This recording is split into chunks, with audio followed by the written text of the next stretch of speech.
இந்திய அணி பட்டியலை அறிவித்த உடனேயே சம்பவம் செய்த முகமது சமி. யாருமே எதிர்பார்க்காத பயங்கர பந்துவீச்சு. சரண்டரான இங்கிலாந்து அணி.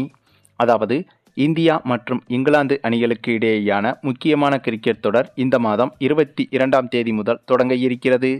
இதற்கான இந்திய அணி பட்டியலை இன்றைய தினம்தான் அறிவித்திருந்தது பிசிசிஐ. இந்த தொடரில் முதலில் 5 T20 போட்டிகளும் அதற்கு பிறகு 3 ஒருநாள் போட்டிகளும் நடைபெற இருக்கிறது. இந்த நிலையில்தான் முதலில் நடைபெறும் T20 போட்டிகளுக்கான இந்திய அணியை அறிவித்திருக்கிறது பிசிசிஐ. இதில் இந்திய ரசிகர்களுக்கு மிகப்பெரிய ஏமாற்றமும் இருக்கிறது. ஏனென்றால் இந்த இந்திய அணி பட்டியலில் ருத்ராஜ் கெய்க்வாட், நடராஜன் உள்ளிட்ட வீரர்களுக்கு வாய்ப்பு அளிக்கப்படவில்லை. அதாவது இங்கிலாந்துக்கு எதிரான வார்ம் அப் போட்டியில் இத்தகைய வீரர்கள் விளையாடி வந்ததாக சொல்லப்பட்டாலும் ஆனாலும் கூட இங்கிலாந்துக்கு எதிரான இந்த தொடரில் இவர்களை இந்திய அணி தேர்வு செய்யவில்லை. அதிலும் குறிப்பாக ருத்ராஜுக்கு தொடர்ச்சியாக வாய்ப்புகள் மறுக்கப்பட்டு வருகிறது. ஆக இந்த சம்பவம்தான் தற்போது இந்திய ரசிகர்களுக்கு பெரும் அதிர்ச்சியாகவும் அமைந்திருக்கிறது. அதே சமயம் இந்த அணி தேர்வில் இன்னொரு விஷயம் இந்திய அணி ரசிகர்களுக்கு ஆறுதலாகவும் அமைந்திருக்கிறது. அது என்னன்னா, இந்த இங்கிலாந்துக்கு எதிரான T20 தொடரில் இந்திய அணி பட்டியலில் பல நாட்களுக்கு பிறகு முகமது சமி இடம்பெற்றிருக்கிறார். இவரது கம்பேக் என்பது இப்போது இந்திய அணிக்கு மிகவும் முக்கியத்துவம் வாய்ந்ததாக பார்க்கப்படுகிறது. ஏனென்றால் இந்திய அணியில் இப்போதைய சூழலில் ஜாஸ்பிரீத் பும்ராவை தவிர வேறு ஒரு ஃபாஸ்ட் பவுலர்கள் மிரட்டும் அளவுக்கு பந்து வீசுவதில்லை.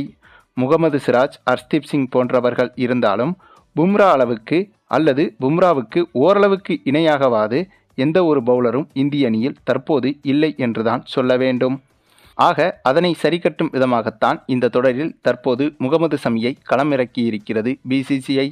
மேலும் முகமது சமியை இந்திய அணி தேர்வு செய்வதற்கு மிக முக்கிய காரணமே நேற்று நடந்த ஒரு சம்பவம் தாங்க.